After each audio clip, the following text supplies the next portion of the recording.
Señora Astrid, podemos comenzar.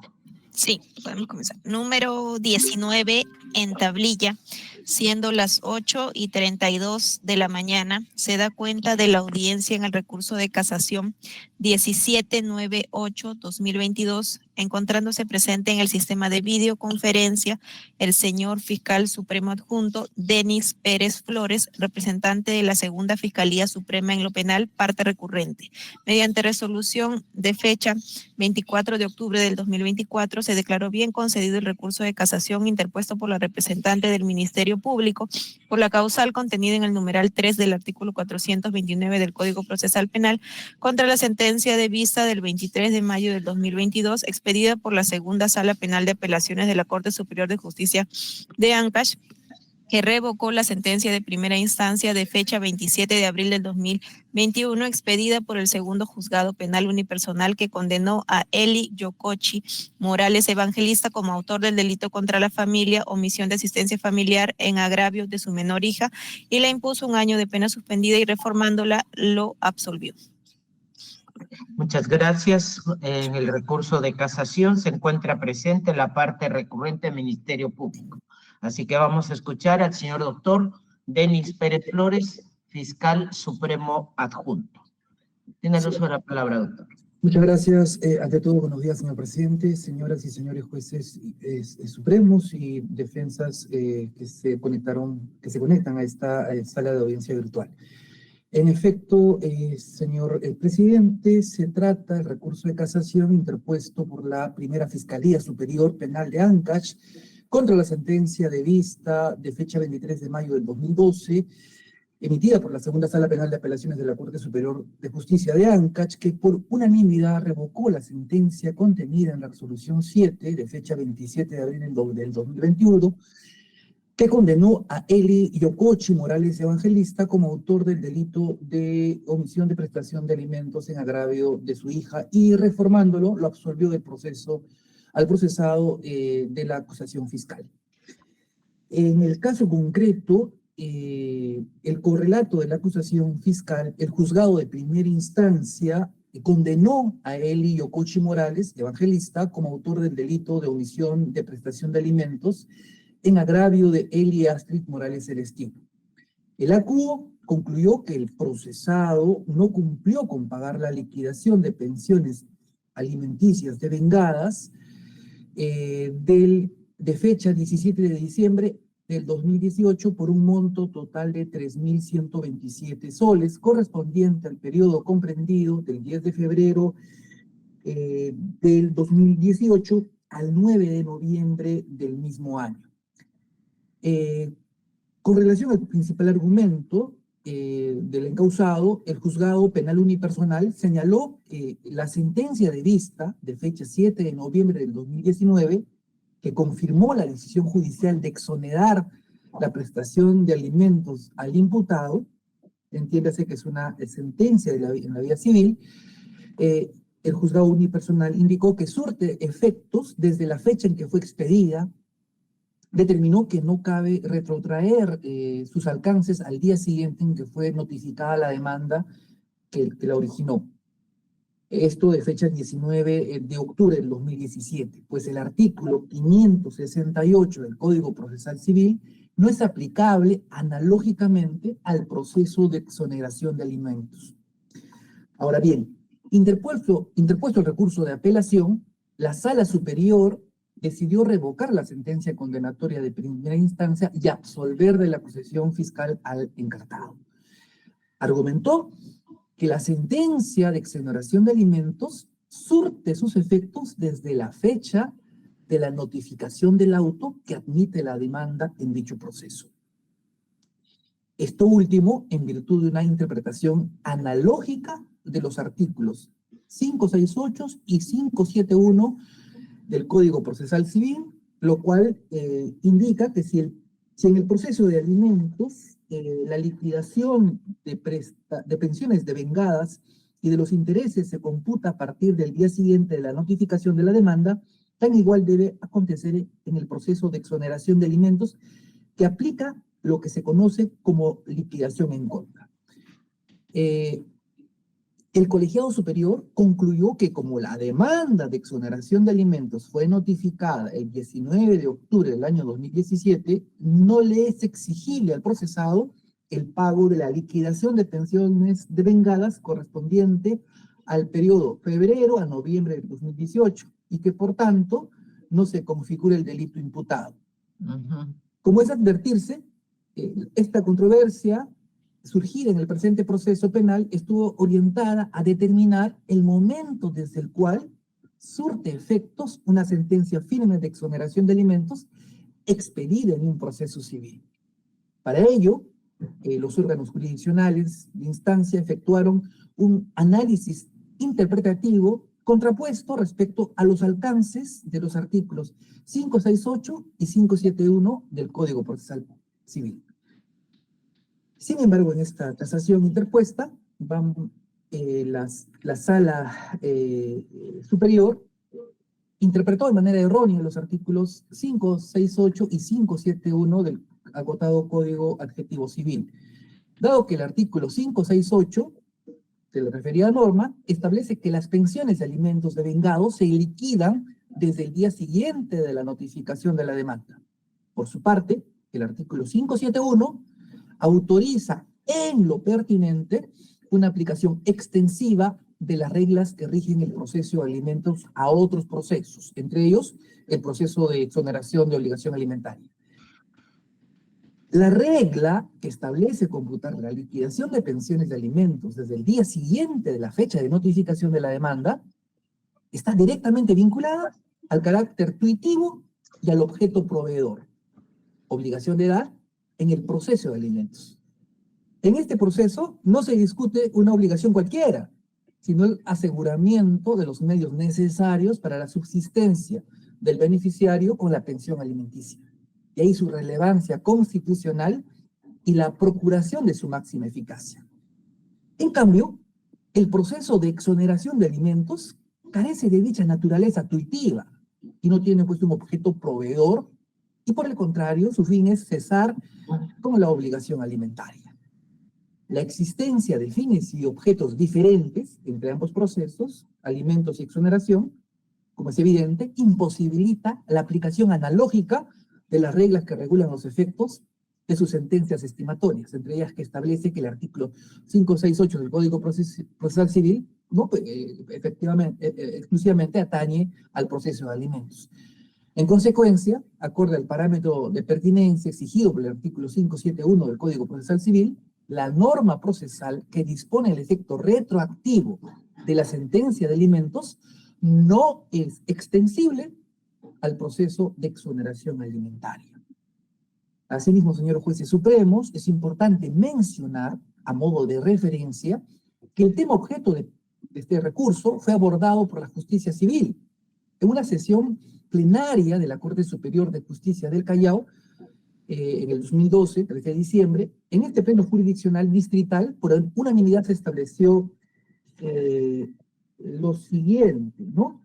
Que la sentencia de exoneración de alimentos es una de carácter constitutiva, extingue una relación jurídica vigente, por tanto, para que se deje sin efecto la prestación de alimentos, deberá realizarse con una sentencia firme, consentida o ejecutoriada. Los efectos surten desde dicho momento y no de manera retroactiva. En el presente caso, la resolución de fecha 17 de diciembre de 2018, que ordenó el pago de las pensiones devengadas, se encuentran pues plenamente vigentes, incluso fue confirmada por una instancia superior mediante el auto de fecha 6 de mayo del 2019, es decir, que tiene carácter de cosa juzgada, ¿no? La sentencia esta civil que confirmó la exoneración de la obligación alimentaria del procesado, en ninguno de sus extremos dejó sin efecto el mandato del pago contenido en la resolución en materia pues, de análisis, ¿no? O de cuestión. Por lo que, al ser la sentencia de exoneración de alimentos una de naturaleza constitutiva, conforme indica este pleno distrital, sus efectos tendrán vigencia desde la fecha de su exposición. Muy bien, señor fiscal, ha concluido todo su tiempo, Sí, por favor. 30 segundos, señor presidente, ¿no? En este sentido, el encausado incumplió dolosamente, pues, su prestación de alimentos, y en tal escenario solicitamos que se case la sentencia de vista, se declare nula la sentencia absolutoria y, actuado en sede de instancia, se confirma la sentencia condenatoria de primera instancia conforme ya a los argumentos de esta alegación. Muchas gracias, señor presidente. Una consulta, señor fiscal. ¿La sentencia de exoneración establece qué plazo está exonerando o establece que exonera incluso el pasado? No, como a la primera hipótesis que usted indica, señor presidente. Gracias, muy amable. Muy bien, la sentencia de casación se emitirá el día. El día jueves 29 de mayo a las 8:30 de la mañana. Jueves 29 de mayo de 2025, 8:30. Ha concluido la audiencia. Muchas gracias. Siguiente audiencia.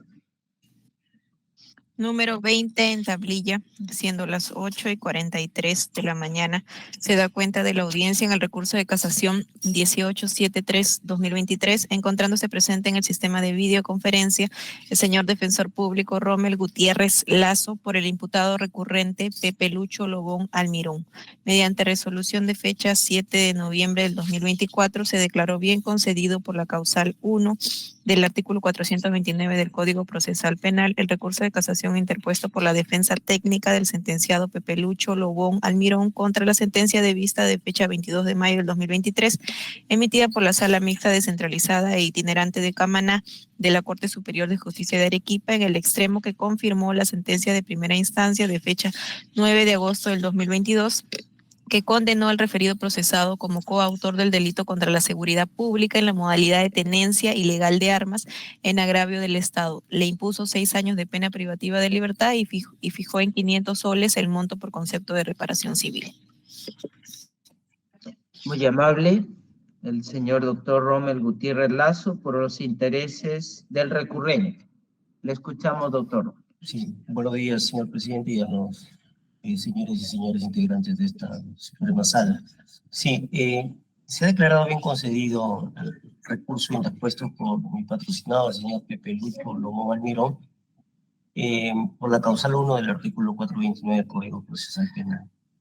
Este recurso se interpone contra la sentencia de vista del 22 de mayo de 2023, emitida por la Sala Mixta Descentralizada Itinerante de Camaná de Arequipa, en el extremo que confirmó la sentencia de primera instancia del 9 de agosto del año 2022, que condenó a mi patrocinado como coautor del delito de tenencia ilegal de armas, artículo 279, primer párrafo del Código Penal. Y en esta sentencia, bueno, se le impuso 6 años de pena privativa de libertad y se fijó 500 soles por concepto de reparación civil. En ese sentido, señores magistrados, debemos señalar que lo que se cuestiona básicamente es que la Sala Superior ha vulnerado, pues, el derecho a la debida motivación de resoluciones judiciales, en tanto no se ha motivado debidamente la posición o los dichos de mi imputado, de mi patrocinado, respecto a que no conocía la manipulación de la escopeta artesanal, que para él, bueno, parecía de juguete y por lo tanto desconocía sobre la licitud o ilicitud de esa posesión de esa arma. Y básicamente no se ha tomado en cuenta de que mi patrocinado, con su condición de analfabeto, es decir, una persona iletrada que se dedica a la agricultura, no conoce que la conducta desarrollada es ilícita. Sucede que esta escopeta artesanal él la encontró tirada en la calle, en la creencia pues de que era un juguete. Y esta situación de mi patrocinado, de ser una persona iletrada, justamente tiene incidencia en el conocimiento de su conducta. Si esta conducta, digamos, estamos hablando pues del elemento subjetivo. El delito de tenencia ilegal es un delito doloso y para ello se requiere pues que la gente tenga el conocimiento de que posee un objeto material, en este caso esta escopeta artesanal que carecía de juguete y que carecía de autorización legal para tenerlo. Entonces, esta persona en el informe pericial de psicología 72-2023 que se le practicó a mi patrocinado, ha establecido, entre otras conclusiones, por ejemplo, que las funciones neuropsicológicas de mi patrocinado se encuentran alteradas severamente, lo que quiere decir que presenta problemas de memoria, de inteligencia, y bueno, y ciertas dificultades en su lenguaje, funciones ejecutivas, etcétera. Esto es debido a su nivel, bajo nivel socio. Perdón que le corte, doctor. Esa información significa, me imagino, documentada en el expediente, que estamos hablando de una persona inimputable. Lo que estamos señalando, señor magistrado, es que esta persona, por su condición y su bajo nivel sociocultural, él conocía sobre que esta arma que parecía de juguete, como le he referido, pues era una arma que requería algún tipo de licencia. En su conocimiento, pues él tenía esta concepción formada de la licitud o de los requisitos que debía tener para portar un arma de fuego. En todo Correcto. ¿no? Entonces, también no se ha tomado, el APU no tomó en cuenta algo importante que desarrolló el perito en su respectiva declaración, ¿no? Respecto que esta confusión, justamente, una persona con conocimiento de armas de fuego no habría incurrido, no habría tenido conocimiento de que se trataba de un arma de juguete, como sí esta formación, esta concepción equivocada de mi patrocinado, sí se dio en este caso, ¿no? Justamente porque él no tiene ningún antecedente de conocimiento de porte de armas de fuego, ¿no? En ese sentido, consideramos que se vulnera incluso el principio de legalidad en la medida que no se han analizado pues, debidamente los elementos constitutivos del delito en materia de condena. No se desarrollaron igualmente pues, los elementos del dolo y el error de prohibición, ni se motivaron en la sentencia judicial cuestionado. En ese sentido, señores magistrados, nuestra petición concreta es que se declare fundado nuestro recurso de casación y en todo caso se aprueba en patrocinio. Le agradezco, señor doctor Rommel Gutiérrez. La sentencia de casación se emitirá el día. Sí, señor presidente, el día 11 de junio a las 8:30 de la mañana.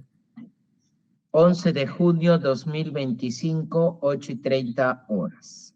Ha concluido la audiencia. Muchas gracias. Siguiente audiencia.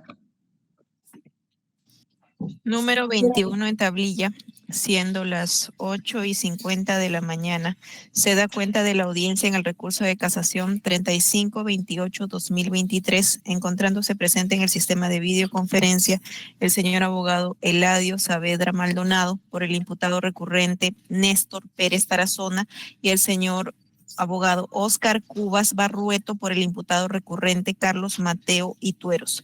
Mediante resolución de fecha 8 de noviembre del 2024, se declaró bien concedido por la causal 1 del artículo 429 del Código Procesal Penal el recurso de casación interpuesto por Néstor Pérez Tarazona contra la sentencia de vista del 27 de septiembre del 2023, emitida por la Sala Penal de Apelaciones de Chinchi y Pisco de la Corte Superior de Justicia de Ica, que confirmó la sentencia expedida de fecha 6 de junio del 2023 en el extremo que condenó a Néstor Pérez Tarazona como autor del delito de usurpación y le impuso una pena de privativa de libertad de 5 años efectiva con lo demás que contiene, y asimismo declaró bien concedido por la causal 1 del artículo 429 del Código Procesal Penal el recurso de casación interpuesto por Carlos Mateo Itueros contra la sentencia de vista recurrida que confirmó la sentencia emitida el 6 de junio del 2023 en el extremo que condenó al recurrente como autor del delito de usurpación y revocó el extremo de la pena establecida reformándola, le impuso 4 años de pena privativa de libertad efectiva con lo demás que contiene. Muy bien. Tratándose de una casación de sentencia, igualmente van a tener 5 minutos los señores abogados para exponer su recurso, agradeciendo no reiterar lo que ya su colega manifiesta. A ver, va a empezar conforme han estado presentes. En primer lugar, el señor doctor Óscar José Cubas Barrueto, por los intereses del señor Carlos Mateo Itueros. Tiene el uso de la palabra, doctor. Proceda usted. Muchísimas gracias, señor presidente. Efectivamente, con fecha 27 de septiembre de 2023, la Sala de Apelaciones de Chincha confirmó la sentencia expedida por el juez del segundo juzgado unipersonal de Pisco de fecha 6 de junio del 2023, que condenó a mi patrocinado como autor del delito contra el patrimonio de usurpación agravada y revocó la pena impuesta. Reformándola, le impusieron 4 años de pena privativa de libertad con el carácter de efectiva. ¿Qué estamos solicitando? ¿Cuál es el petitorio? Dado el carácter excepcional del recurso de casación, el cual no constituye instancia y no se pueden valorar medios probatorios, existe imposibilidad de introducir hechos nuevos. A pesar de la inocencia de mi patrocinado en el presente caso, se optó por presentar el recurso de casación excepcional el 10 de octubre del 2023 con la finalidad que la Sala Penal de la Corte Suprema anule sin reenvío y actuando en sede de instancia, revoque la pena privativa de libertad impuesta en el patrocinado, pena privativa de libertad de 4 años efectiva, y le imponga una pena suspendida de conformidad con el requerimiento del fiscal superior señalado en la audiencia, corrigiendo la grave vulneración al principio acusatorio y al principio de proporcionalidad de las penas en las que incurrió la Sala de Apelaciones. La causal que hemos invocado es la contemplada en el inciso 1 del artículo 429 del Código Procesal, la inobservancia de garantías constitucionales de carácter procesal o material. Claro, en primer lugar, la afectación al principio acusatorio, toda vez que el fiscal superior, en el juicio de apelación, en su calidad de titular de la acción penal, solicitó la imposición de una pena de 4 años suspendida, en observancia del artículo 22 del Código Penal, el cual consagra la causal de imputabilidad restringida, tomando en cuenta que al momento de los hechos, y lo señala textualmente la sentencia, 28 de noviembre del año 2018, mi patrocinado tenía 65 años, 4 meses y 3 días de edad, vulnerándose asimismo el principio de proporcionalidad de las penas. El interés casacional que persigue este recurso es que va a permitir a la Corte Suprema desarrollar jurisprudencia con respecto a la correcta aplicación del principio acusatorio y la potestad del fiscal superior de modificar el requerimiento de pena en el juicio de apelación al sustentar sus alegatos de clausura en su calidad de titular de la acción penal y garante de la legalidad. Asimismo, permitirá desarrollar a la Corte Suprema aspectos sobre la determinación judicial de la pena en casos de imputabilidad restringida, desarrollar tomando en cuenta el principio de proporcionalidad de las penas y el principio principalmente de penas justas, más aún tomando en cuenta la modificación del artículo 57 del Código Penal a través del decreto legislativo 1585 en lo que respecta a los requisitos para la suspensión de la ejecución de la pena. Y claro, el principio de favorabilidad de las penas contemplado en el artículo 139, numeral 11 de la Constitución. De esta forma... Perdón que le corte, señor doctor Oscar. ¿Cuántos años tiene su patrocinado? ¿O cuántos tenía cuando la imputación? 65 años, 4 meses y 3 días. 65 años. ¿Y no tiene antecedentes anteriores? No tiene antecedentes. Mi patrocinado ha sido general de la Policía Nacional de Perú, ampliamente condecorado. No tiene antecedentes penales, ni judiciales, ni policiales, ni tampoco ningún procedimiento disciplinario, ninguna sanción disciplinaria. Pero prosiga usted, lo hacía, como mencionaba, el decreto legislativo 1585 para establecer ese control. Continúe usted. Fue publicado posteriormente, ¿no? Fue publicado en noviembre del 2023, ya se habían expedido las condenas, ya habíamos presentado incluso el recurso de casación. Entonces, en cuanto al interés casacional, ¿no? De esta forma la Sala Penal de la Corte Suprema podrá materializar no solo la función nomofiláctica, realizar ese control de legalidad uniformadora de la jurisprudencia, pero incluso la finalidad lógica del recurso extraordinario de casación. En lo que respecta a la vulneración del principio acusatorio al que hacíamos referencia, la Sala Penal Permanente de la Corte Suprema podrá apreciar que efectivamente durante el juicio de apelación, en la audiencia celebrada el 14 de septiembre de 2023, audiencia, juicio de apelación, una sola fecha, a pesar del recurso de apelación, donde se habían incluso ofrecido diversos nuevos medios probatorios para que sean actuados. El representante del Ministerio Público señaló lo siguiente, minuto 51:50. Señor presidente, señores magistrados, consideramos que la sentencia venida en grado de apelación debe ser confirmada en su extremo condenatorio. No obstante ello, como defensor de la legalidad, señor, debo considerar que los imputados a la fecha de la comisión de los hechos tenían 65 años de edad o eran mayores de 65 años. El señor Carlos Mateo Vitueros tenía 65 años de edad, en tanto que el señor Ernesto Pérez Tarazona tenía 58 años. Pero también debe tomarse en cuenta su cercanía a la edad de imputabilidad restringida, en el cual debe graduarse la pena. Estoy conforme con el extremo condenatorio, pero debe tomarse en cuenta que el imputado Carlos Mateo Vitueros tenía 65 años a la fecha de la comisión de los hechos, así como el señor Pérez Tarazona, aun cuando en él concurran varias circunstancias cualificantes, señor, tenía 58 años de edad.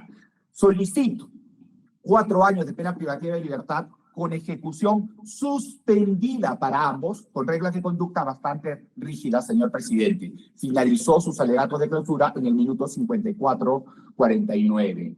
Entonces, no solamente hay afectación en el presente caso al principio acusatorio, sino también al principio de proporcionalidad de las penas, que es un principio constitucional. Claro, la propia sentencia estipula criterios como la carencia de antecedentes penales, el ser agentes primarios, la no existencia de circunstancias de agravación. Claro, la pluralidad de agentes es considerada como un agravante del tipo penal. Fueron condenados por usurpación agravada. Entonces, claro, no existe justificación alguna para que a mi patrocinado le hayan impuesto pena efectiva. Esta omisión, además de fundamentar la necesidad de imponer a una persona en ese momento de 70 años, 72 años, próximo a cumplir 73 años en la actualidad, pena privativa de libertad efectiva, por ingresar a su terreno. Es su terreno. Lamentablemente, no hay posibilidad de introducir, que realice valoración de prueba, pero es tu terreno del año 2010, adquirió de buena fe el año 2010, nunca ha habido desposesión, siempre tuvo la posesión de ese terreno, conlleva no solo una afectación a la garantía de motivación de las resoluciones judiciales, pero también del principio de proporcionalidad de las penas, el cual es un principio constitucional, dado que está contemplado en el artículo 200, último párrafo de la Constitución. Asimismo, si es que realmente la sala tuviese a bien realizar una valoración, además de todo en el proceso, podrán encontrar que ha habido vulneraciones a otras garantías, como la garantía de imparcialidad. ¿No? Mi patrocinado no ha conocido, no ha visto el rostro ni siquiera del juez unipersonal, ni los integrantes de la sala penal de apelaciones, en ningún momento. No se les ha permitido presentar nuevos medios probatorios. Ha habido una valoración antojadiza de la prueba, por ejemplo, vulnerando el principio de prueba plenaria en lo que respecta a la declaración de los testigos. De un testigo que se desdijo en el lado de la audiencia. Sí, finalizo. Eso está excediendo ya la casa. Correcto.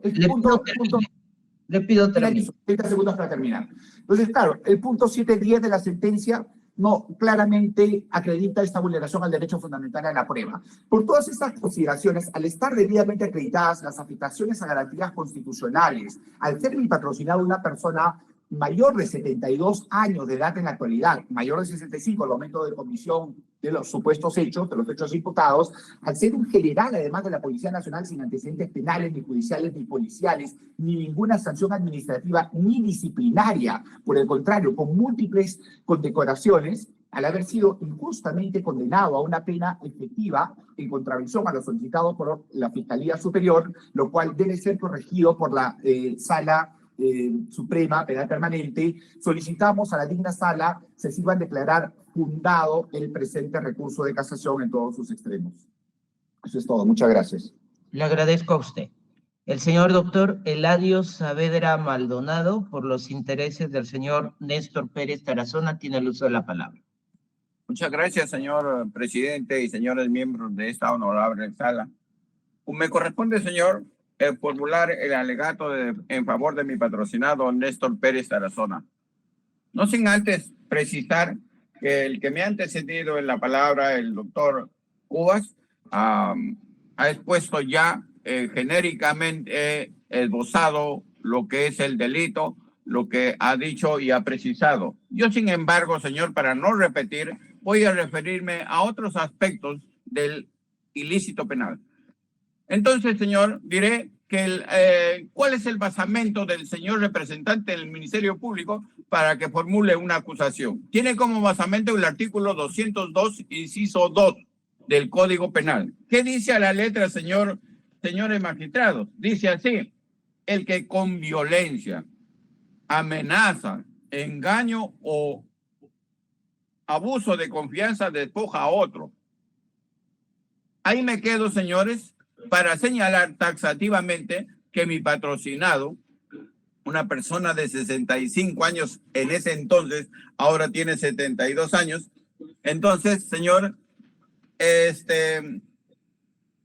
no cabe, pues, fundamento alguno, señor, la acusación, por cuanto no tiene la forma como han podido arribar a una sentencia sin existir los elementos del tipo penal. Ese primer asunto. Luego, señor, dice también el artículo para agravar. Dice, formas agravadas. Artículo 204, inciso 2, la intervención de dos o más personas. No está acreditado, señores magistrados, de forma alguna que haya habido dos personas que hayan ejercido violencia, porque el señor general Tueros dice que una testigo lo vio con su arma en el cinto. Es general y usa su arma. Eso es de ley. Eso no quiere decir, señor, que usó. No existe un acta alguna policial que haya encontrado siquiera casquillos o algo que hayan visto, escuchado, que haya empleado su arma en este hecho.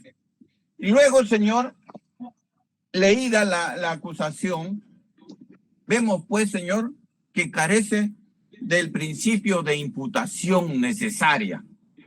Este principio, señor, es de valía, así lo dice en un libro de jurisprudencia penal, César San Martín Castro y Miguel Peso Arroyo.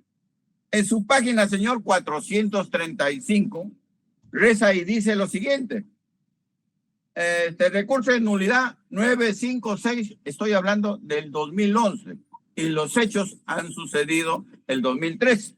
Bueno, señores, dice, la acusación formulada por el Ministerio Público en su calidad de titular del ejercicio de la acción penal pública debe ser cierta, precisa, clara y expresa.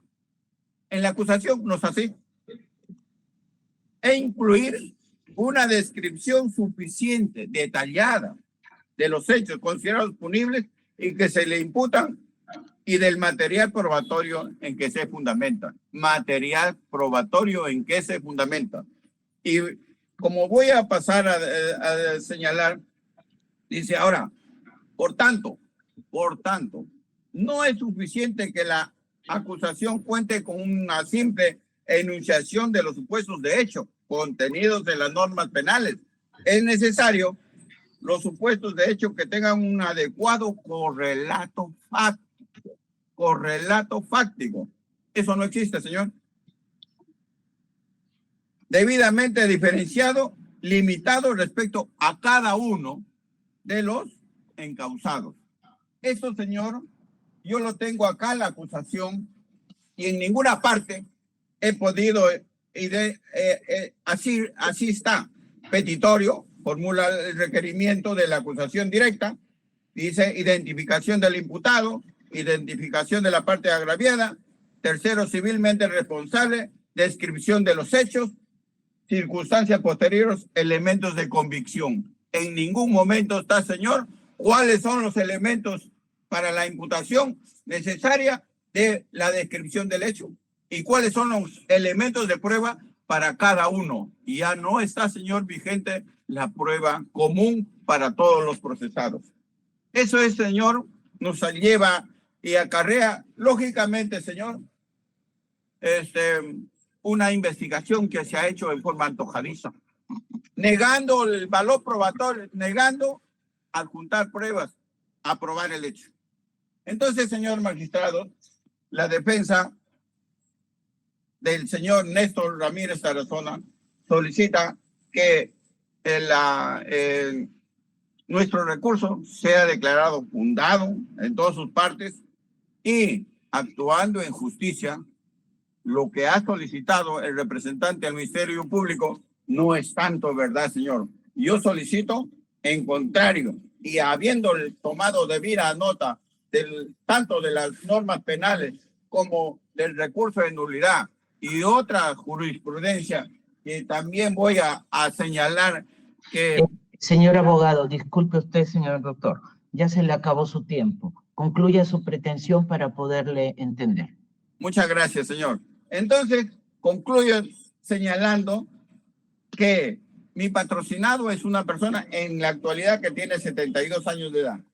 No tiene antecedentes policiales ni judiciales de ninguna índole.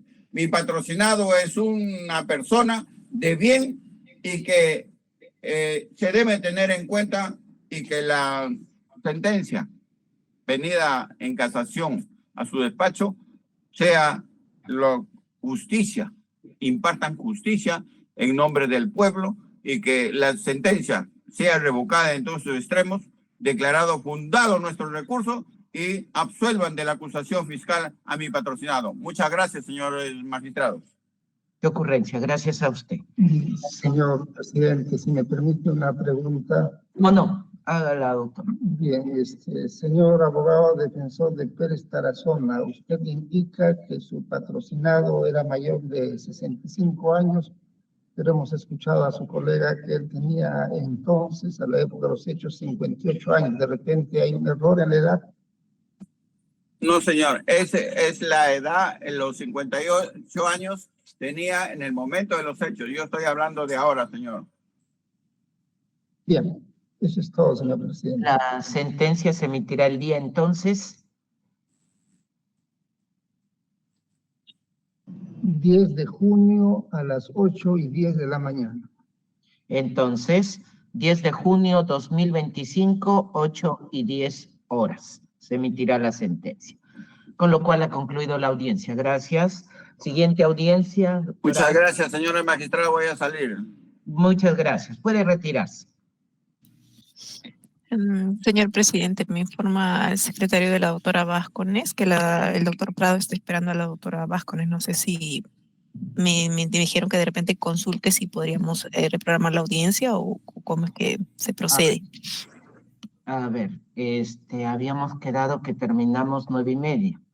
Vamos a avanzar, por favor, y concluir. Es la última audiencia. Sí, es la última. Número 22 en tablilla, siendo las 9:09 de la mañana, se da cuenta de la audiencia en el recurso de apelación de auto 185-2024, encontrándose presente en el sistema de videoconferencia la señorita fiscal suprema adjunta Jacqueline del Pozo Castro, representante del Ministerio Público, parte recurrente, el señor procurador público Ronnie Jackfer Fernández, por la Procuraduría Pública en Delitos de Corrupción de Funcionarios, y el señor abogado Joel Macera Barriga por el imputado recurrido César José Nostroza Pariachi. Mediante resolución de fecha 23 de enero del 2025, se declaró bien concedido el recurso de apelación interpuesto por el fiscal supremo provisional de Primera Fiscalía Suprema Transitoria Especializada en Delitos Cometidos por Funcionarios Públicos contra la resolución número 2 de fecha 31 de mayo del 2024, emitida por el Juzgado Supremo de Investigación Preparatoria de la Corte Suprema de Justicia de la República, que declaró fundada la tutela de derechos solicitada por el procesado César José Nostroza Pariachi en la investigación seguida en su contra por la presunta comisión del delito de tráfico de influencias agravado en agravio del Estado. Muy bien. Es un auto, así que las partes tienen 5 minutos para sustentar. Empezamos con la parte recurrente. La señora doctora fiscal adjunta, suprema adjunta, Jacqueline del Pozo Castro. Doctora. Buenos días, señor presidente. Buenos días, señores jueces supremos. Con su venia, debo de manifestar que el Ministerio Público viene a solicitar se declare fundado el recurso de apelación interpuesto contra la resolución emitida por el Juzgado Supremo de Investigación Preparatoria de fecha 31 de mayo de 2024, solicitando se revoque la misma y reformándola se declare infundada la solicitud de tutela de derechos formulada por el investigado César José Nostroza Pariachi en el marco de la investigación que se le sigue por delito de tráfico de influencias en agravio del Estado. Y se fundamenta la presente impugnación en que la Primera Fiscalía Suprema especializada en delitos cometidos por funcionarios públicos Ante la solicitud del imputado Inostroza Pariachi de ejercer su autodefensa técnica, emitió la providencia número 12 de fecha 26 de marzo del 2024, rechazando su solicitud, pues según lo establecido por el inciso cuarto del artículo 286 del texto único ordenado de la Ley Orgánica del Poder Judicial, se encontraba inhabilitado para patrocinar como abogado por haber sido destituido del cargo de juez supremo. El investigado Inostroza solicitó la nulidad absoluta de dicha providencia, pedido que no fue amparado, ante lo cual interpuso ante el Juzgado Supremo tutela de derechos por vulneración a su derecho de defensa, que fue declarada fundada mediante el auto que se impugna de fecha 31 de mayo de 2024, en el que se sostuvo que Inostroza sí se encontraba habilitado para ejercer como abogado, pues los 5 años para ejercer la autodefensa técnica o el patrocinio debían contabilizarse a partir de su primera sanción de destitución, esto es desde la publicación de la resolución legislativa 004-2028-2019 en el Diario Oficial El Peruano el día 6 de octubre de 2018. En ese contexto, señores jueces supremos, tenemos que ya esta Suprema Sala ya ha emitido pronunciamiento respecto a este tema de debate en la apelación 193 del 2024, donde en la resolución del 5 de julio de 2024 se determinó que Inostroza Pariachi aún se encontraba inhabilitado para ejercer su autodefensa técnica, toda vez que si bien fue destituido políticamente el 6 de octubre de 2028, su destitución disciplinaria funcional tuvo lugar el 2 de agosto del 2022, por lo que el cómputo de inhabilitación de 5 años debía iniciarse desde esa última fecha. Por tanto, en el marco de la resolución mencionada, concluimos que aún subsiste la inhabilitación, por lo que consideramos que la tutela debe ser desestimada y que solicitando nuevamente que se ampare la presente apelación. Eso es todo, señor. Muchas gracias. Muy amable por el tiempo. A ver, señor procurador. Presentes, Bueno. Mario Américo Mendoza Díaz, DNI Señor magistrado. 093. Está mezclándose su audio. Sí, Con con tu otra- venia. Ya. Con tu venia. La Procuraduría Pública solicita que se declare fundado, en este caso, el pedido de apelación de la Fiscalía. En consecuencia, se revoque la resolución número 2 del 31 de mayo del año 2024. La razón, señor magistrado, es que existe ya un precedente por la Sala Penal Permanente de la Corte Suprema en la apelación 193-2024 del 5 de julio del año 2024, que ha resuelto un asunto igual al que se plantea en esta ocasión. Y es que en esta resolución se aborda justamente las circunstancias en las que, o las consecuencias que tiene una destitución por parte del Congreso respecto a la destitución que tiene la Junta Nacional de Justicia. En el primer caso, se ha establecido en esta resolución que se trata de una destitución política en atención a las prerrogativas que tiene el artículo 100 de la Constitución Política del Perú. Se trata de una infracción constitucional cuyo procedimiento asume justamente un previo antejuicio político y por lo tanto luego una sanción o destitución de carácter político. Por su parte, la Junta Nacional de Justicia tiene otras atribuciones de carácter administrativo que, bajo esta lógica, también puede destituir a los jueces, ratificarlos, en este caso, respecto a sus funciones. Bajo esta circunstancia se presentó dos dicotomías o dos circunstancias que eventualmente daban la destitución al señor César Inostroza Pariachi. Lo que ha dicho la Corte Suprema en este recurso de apelación es que la sanción administrativa que irroga a la vez las posibilidades de no ejercer su autodefensa son las sanciones que ejerce, en este caso, la Junta Nacional de Justicia. Recurro al fundamento 4.22 de dicha resolución, página número 8.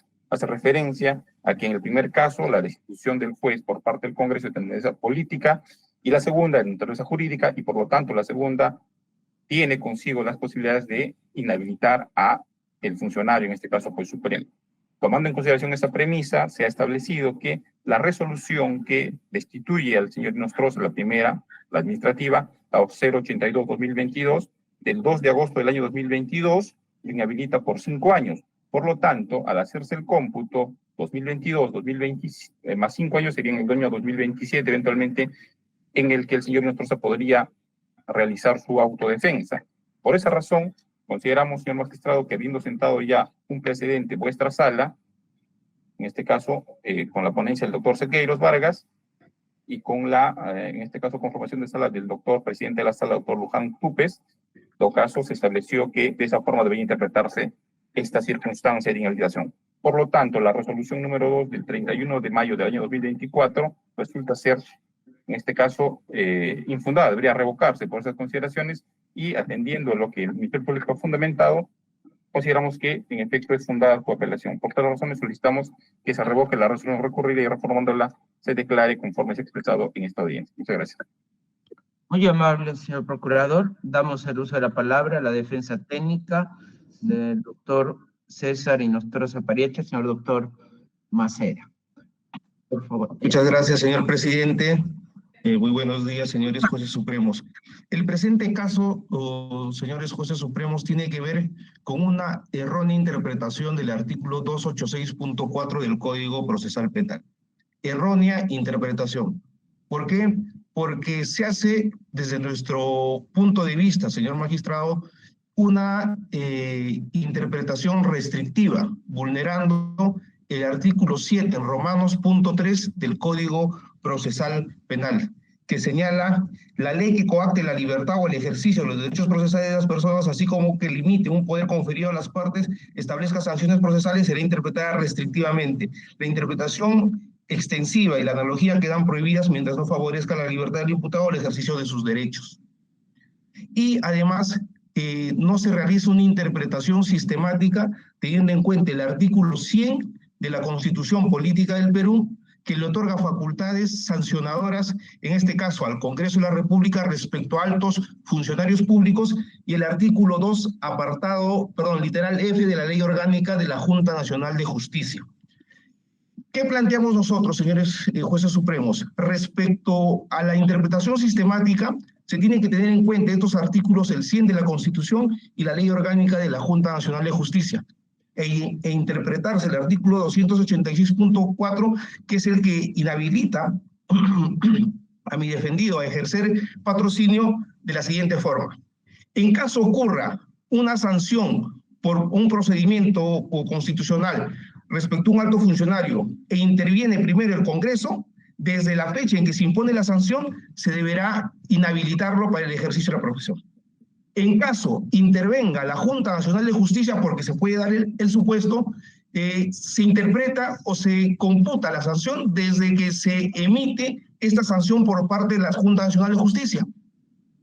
Este criterio, señor magistrado, no lo ha, el Ministerio Público no lo ha planteado y ha desconocido, pese a que nosotros en un escrito hemos absuelto la apelación, no se pronuncian respecto a esta interpretación que nosotros planteamos. Pero no solo eso, sino que aquí viene la interpretación restrictiva, señor magistrado, extensiva, porque el artículo 286.4 señala lo siguiente: no puede patrocinar el abogado que, literal 4, ha sufrido destitución del cargo judicial o público en los 5 años siguientes a la aplicación de la sanción. ¿En qué parte, señores magistrados supremos, esta norma hace una diferenciación entre una sanción política y una sanción disciplinaria? Efectuar este razonamiento que nos ha traído esta sala, con todo respeto, señor magistrado, la representante del Ministerio Público, basándose en el recurso de apelación 193/2024, implicaría efectuar una interpretación extensiva y mala parte, que coacta los derechos de ¿quién? De mi defendido César José Inostroza Pariache, de poder ejercer su autodefensa, pese a que él se encuentra debidamente colegiado en más de una orden como abogado. En ese sentido, señor presidente, esta defensa técnica solicita que se declare infundado el recurso de apelación interpuesto por el representante del Ministerio Público. Eso es todo, señor juez supremo. Muy bien, muy bien. Han intervenido todas las partes que consideran pertinente. Tratándose de un auto, se resolverá inmediatamente. La audiencia ha concluido. Muchas gracias por su participación. Pueden retirarse. Siguiente audiencia, doctora Astrid. Buenos días. Buenos días. Señor presidente, son todas las audiencias por el día de hoy. Muy bien, pueden retirarse de la plataforma. Doctora Manuel, me están esperando. regrese, Sí, más bien por- regrese, converso con usted, Sí, ¿ya? cómo no. Bien, Muy ya. bien. Permiso, Gracias. permiso. Me voy a llamar.